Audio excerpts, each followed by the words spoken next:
عالم اسلام اور دنیا کی تاریخی لڑائیوں اور جنگوں میں سے ایک ہے جنگ یرموک۔ اسی لڑائی کے بعد پورا مشرق وسطی اسلامی حکومت اور خلافت راشدہ کا حصہ بن گیا تھا۔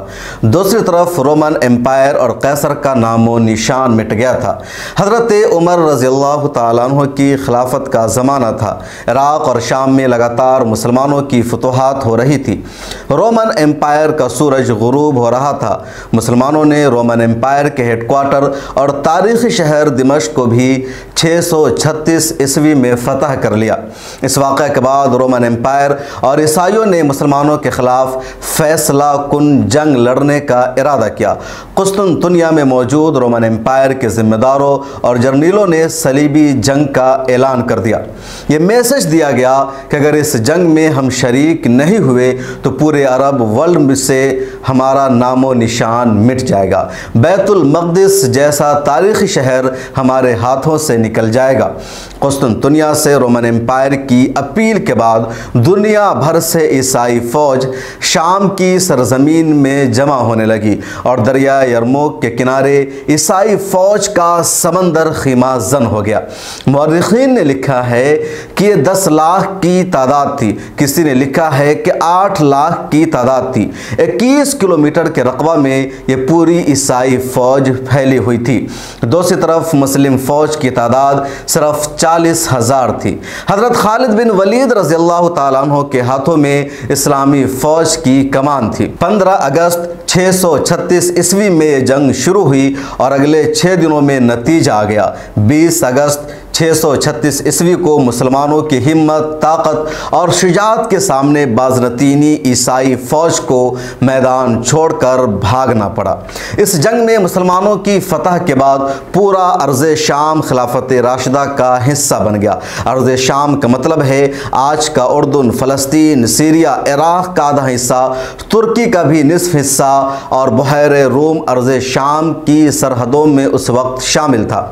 اور خدا نہ خواستہ اگر مسلمانوں کو اس جنگ میں کامیابی نہیں مل پاتی تو رومی فوج انتقام لینے کے لیے مدینہ پر بھی چڑھائی کر سکتی تھی۔ اس ویڈیو میں جانیں گے اسی جنگ یرموک کی پوری تفصیل اور پوری تاریخ، لیکن اس سے پہلے درخواست ہے کہ دا ہسٹری پوائنٹ کو سبسکرائب کر لیجئے۔ فیس بک پر دیکھ رہے ہیں تو پیج کو فالو کیجئے۔ یہ بات ہے 636 عیسوی کی۔ حضرت عمر فاروق رضی اللہ تعالی عنہ خلیفہ تھے۔ شام اور عراق میں اسلامی فوج مختلف محاذ پر میدان جنگ میں برسرِ پیکار تھی اور لگاتار فتح مل رہی تھی۔ 10 قلعہ اور شہر فتح کرنے کے بعد اسلامی فوج نے شام کے مشہور شہر دمشق پر بھی اپنی فتح کا پرچم لہرا دیا۔ دمشق اس وقت مشرق وسطی یعنی مڈل ایسٹ کا سب سے بڑا، مضبوط، محفوظ اور تاریخی شہر مانا جاتا تھا۔ اس فتح کے بعد مسلمانوں کے حوصلے بہت بلند ہو گئے۔ دوسری طرف بازنطینی حکمران ہرقل کو یقین ہو چلا تھا کہ ملک شام اب ان کے ہاتھوں سے نکلنے والا ہے۔ مسلمانوں کی ہیبت اور دہشت ایسی بیٹھ گئی تھی کہ پورا رومن امپائر خوف زدہ ہو چکا تھا۔ لیکن قسطنطنیہ میں رومی بازنطینی سلطنت اب بھی پورے شان و شوکت کے ساتھ اپنی جگہ پر قائم تھی۔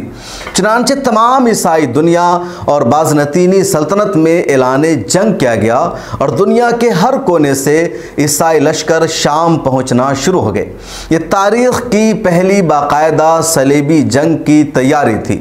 بیت المقدس بھی خطرے میں تھا، جو عیسائی دنیا کے لیے بھی انتہائی متبرک جگہ ہے۔ ان کو معلوم تھا کہ اگر مسلمانوں نے دمشق پر مکمل قبضہ کر لیا تو جلد ہی بیت المقدس بھی ان کے قبضہ میں ہوگا۔ اس طرح ہرقل نے ایک عام جنگ کا اعلان کر دیا اور ایک بہت بڑا لشکر جرار تیار کیا جس کی تعداد 8 سے 10 لاکھ تھی۔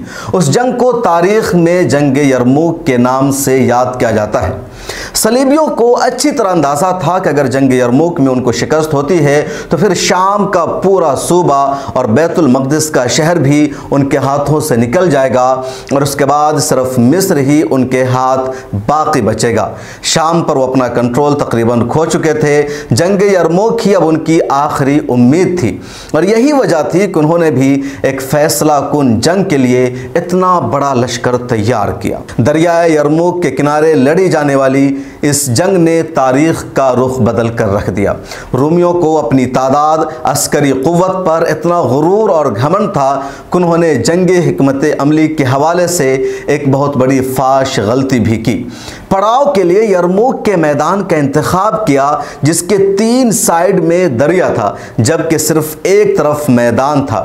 وہی مسلمان فوج نے بھی آ کر اپنا پڑاؤ ڈال دیا۔ خشکی کا صرف ایک چھوٹا سا راستہ تھا جو رومی فوج کی بیک سائیڈ میں تھا۔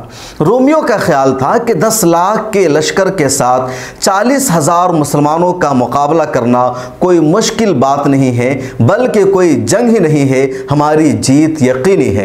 ان کی نظر میں شکست اور پسپائی کا تو سوال ہی پیدا نہیں ہوتا تھا، لیکن حضرت خالد بن ولید کی جنگی حکمت عملی اس قدر عمدہ اور جدید تھی کہ اس وقت کے مروجہ اصول اور قوانین اس جنگی ذہانت کو سمجھنے سے عاجز اور قاصر تھے۔ ظاہراً 40,000 کی فوج 10 لاکھ کے لشکر کو شکست نہیں دے سکتی تھی، اور یہی وہ عددی برتری یعنی افراد کے زیادہ ہونے کا تکبر ہے جو بڑی بڑی فوجوں کو چھوٹی فوجوں سے مقابلے کے وقت ہوتا ہے اور پھر انجام شکست ہوتا ہے۔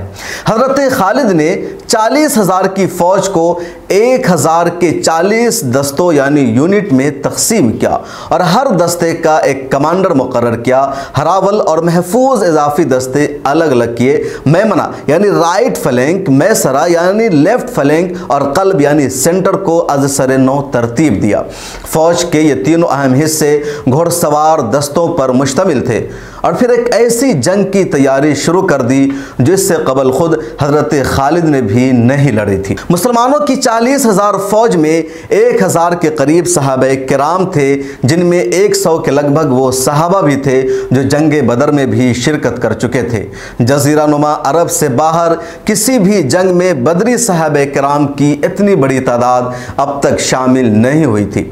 اس جنگ میں حضرت اکرمہ بن ابو جہل جو ابو جہل کے بیٹے تھے مگر اللہ تعالیٰ نے ان کو ایمان کی دولت سے سرفراز کیا تھا، مسلمان فوج میں کمانڈر کی حیثیت سے متعین تھے۔